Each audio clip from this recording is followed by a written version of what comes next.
maa ngi leen di nuyu yéen ñëpp dinaa la wax tey nan ngay xamee ne sa jabar bëggu la. premier signe baa ngi nii sa jabar bu génnewul xaalisam pour yow bëggu la ndax jigéen moom bu bëggee rek xaalisam bépp xaalisam bu mu yor da koy génne joxe. signe bi mooy lan sa jabar bu bëggulee gis sa famille bi ci sa biir kër te joxu leen respect bëggu la. seetee jigéen boo bëggee ku góor gi dangay daal di bëgg famille yépp ñépp ngay bëgg.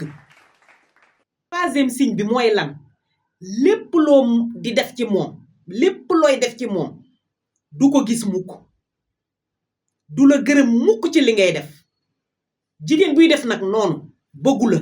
quatrième signe bi mooy lan lépp lu muy def du ñëw séddale ak yow kàddu yi buy dem yoonam du la tàggoo. jigéen buy def noonu bëggu la.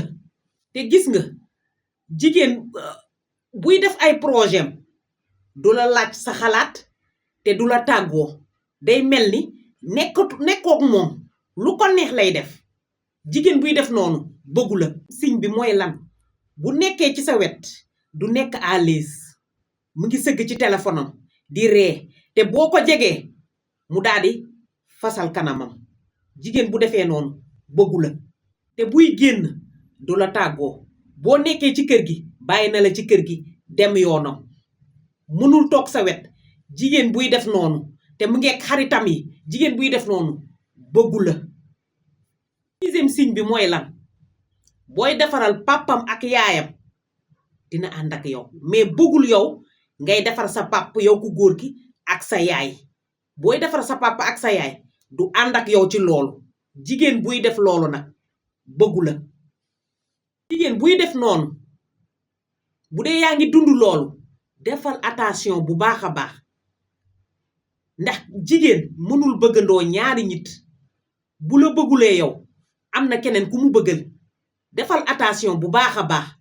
li may wax nii dëgg rek laay wax.